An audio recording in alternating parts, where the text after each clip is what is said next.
And I want to start by talking about one of my heroes. His name is Socrates, who was on his way back into town one day, and several of his young friends or disciples seduced him into going back in the opposite direction because they said, well, we're going to someone's house and we're going to talk about justice.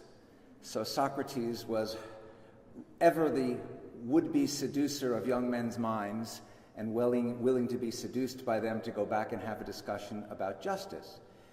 And the discussion, of course, begins, and Socrates points out how abstract a concept justice is. Maybe we should start with something a little bit more concrete. And so he says, what if we talk about how we might create a just state? Because if we could come up with the idea of a just state from that, we might be able to extract the idea of justice. And so they began to develop what will become the politeia, or in Latin, the people's thing, res publica, the republic, which is that dialogue, of course, of Plato's, which records all of this. And in talking about how to create a just state, what much of the dialogue ends up being devoted to is the educational system. Because in order to create a just state, you have to create citizens who have a sense of what justice might be and an interest in a just state. In order to do that, you've got to educate them.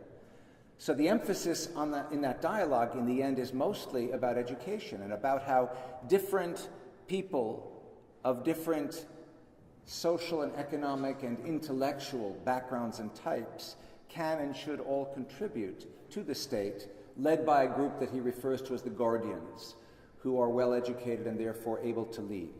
And of course, in his ideal, the kind of leader who leads is someone who is a lover of thinking about things, a philosopher who agrees to lead not because he has political ambition, but agrees to lead because he realizes that someone who thinks about these sorts of things should be leading what ultimately could be and would be and must be a just state.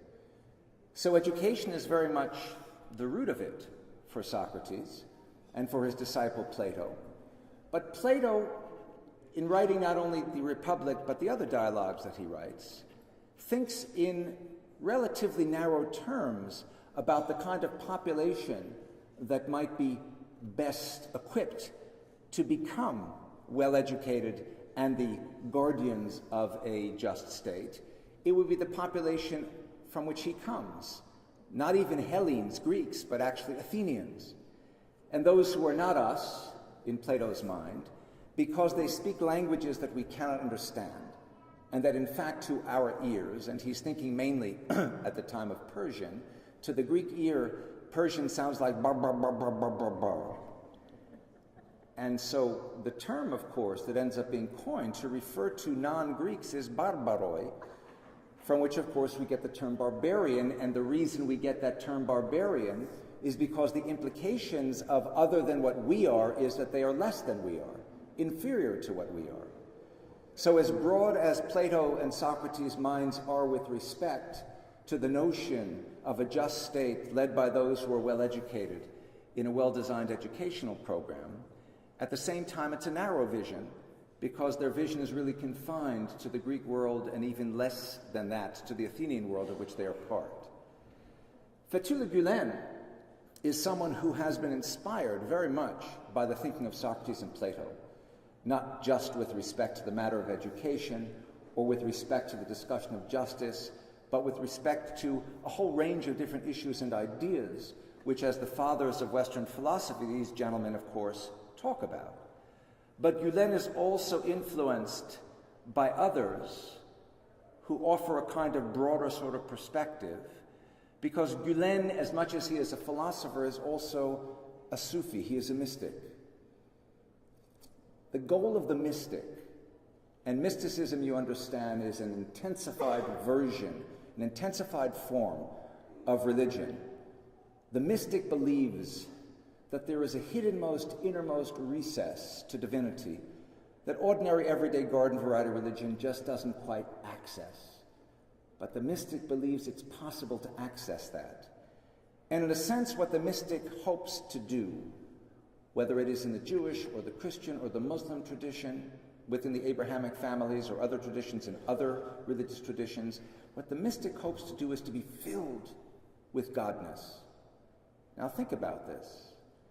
If I am to be filled with Godness, in order to be filled, I have to empty it of myself. Which means that my goal, by the way, cannot be simply to be filled with Godness, because that's too selfish a goal. My goal must be to have that kind of experience so that I can come away from it and improve the community of which I am part, whether I define that community as my 15 disciples or I define it as planet Earth and all of humanity.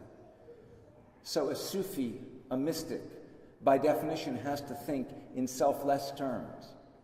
And therefore, a mystic is also well equipped simultaneously to be a very intensified version of whatever his or her form of faith is. So in Fethullah Gulen's case, he is a Muslim. He is as intense a Muslim as you can imagine.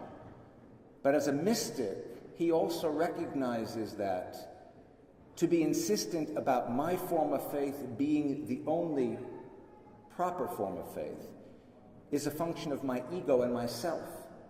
And that's not the kind of way in which a mystic thinks, who would be selfless in order to have a real mystical experience. And Gulen is influenced, as such, not just by a Plato or a Socrates, who have something to offer to the thinking that he evolves over time, but by Sufis, in particular individuals like Ibn Arabi from the 12th century and Rumi from the 13th. Ibn Arabi writes this: "My heart can take on any form, a meadow for gazelles, a cloister for monks, for the idol's sacred ground, Kaaba for the circling pilgrim, the tablets of the Torah, the pages of the Quran. My creed is love. Wherever its caravan turns along the way, that is my belief, my faith." Ibn Arabi is one of the most important Sufis in history. No one after Ibn Arabi who is a Sufi can be uninfluenced by Ibn Arabi. And Ibn Arabi says, "My creed is love. Wherever its caravan turns along the way, that is my belief, that is my faith." He talks about the Kaaba, the Torah, the Quran, monks, idols, a meadow for gazelles. They are all, he understands, aspects of that which tends to and leads us toward God.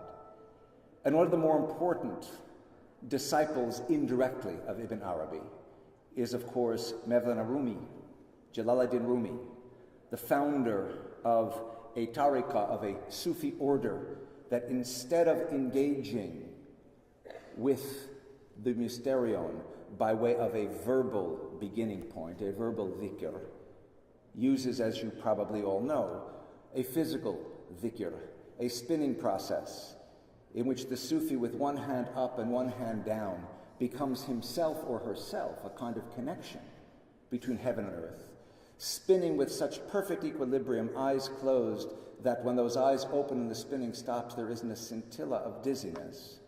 That order of Sufis, that tariqa, beginning with Rumi, begins with an individual who, in the footsteps, you might say, of Ibn Arabi, writes, "I go into the Muslim mosque and the Jewish synagogue and the Christian church, and I see one altar." And he writes, "Not Christian or Jew or Muslim, not Hindu, Buddhist, Sufi or Zen, not any religion or cultural system. I am not from the East or the West, not out of the ocean or up from the ground, not natural or ethereal, not composed of elements at all. I do not exist.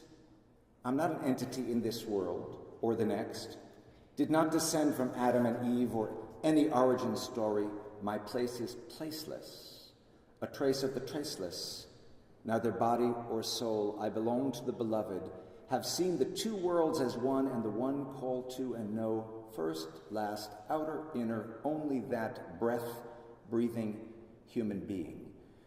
And one realizes two things when one reads this and rereads this and rereads this and rereads this from Rumi.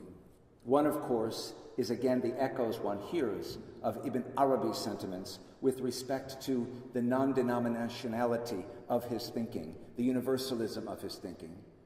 But one also realizes when he says, "I am not this, I am not that," that's not Rumi speaking.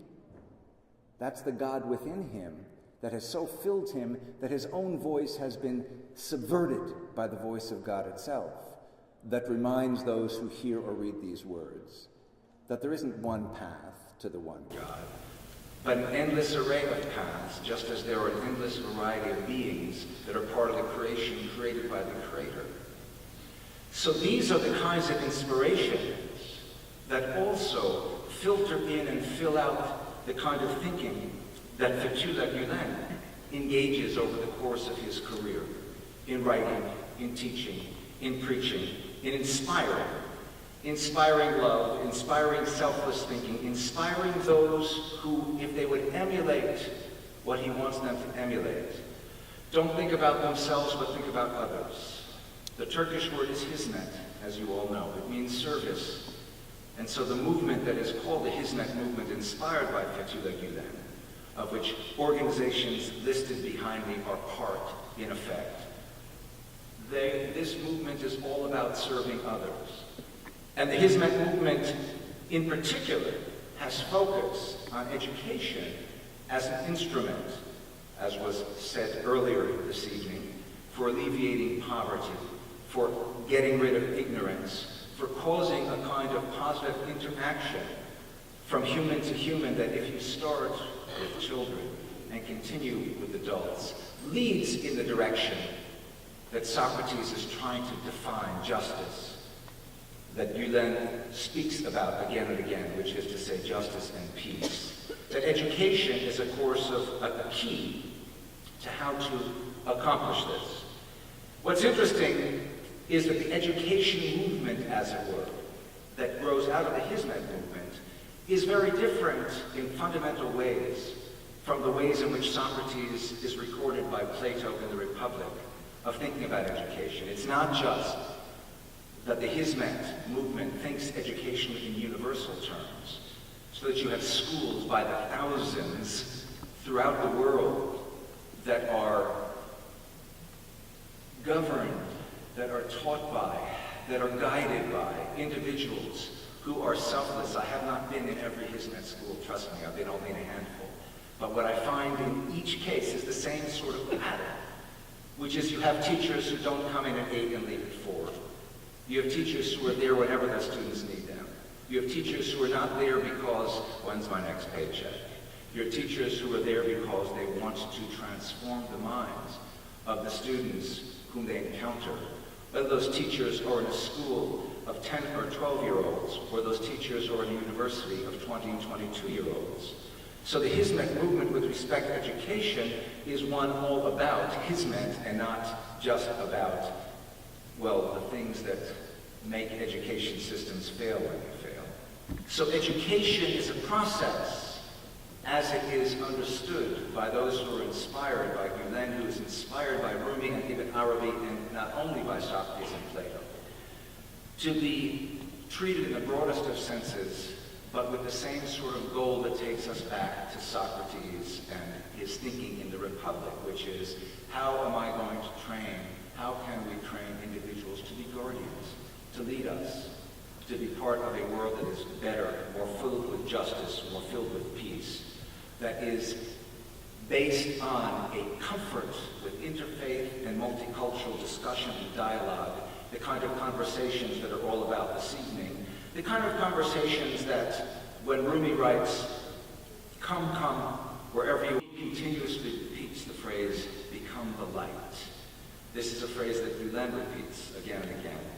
Those who would follow his lead, those who are part of Hizmet, those who are part of service, those who direct themselves and dedicate themselves to education, are promised, in Gulen's words, referring to Rumi, that in the end, he promises that as we come to fully recognize that goodness, beauty, truthfulness, and being virtuous lie in the essence of the world, then whatever happens, whatever contentiousness and conflicts there are within the world, and there are contentious and conflict-ridden places and people, I don't think I have to give you a laundry list, you know them as well as I. Whatever happens, the world one day will find this essence, and no one will be able to prevent the shining of the light, the leading of the world toward perfection, from happening. The light starts with education, and the light starts with discussion, and that's what this evening is about. And I thank you all very, very much.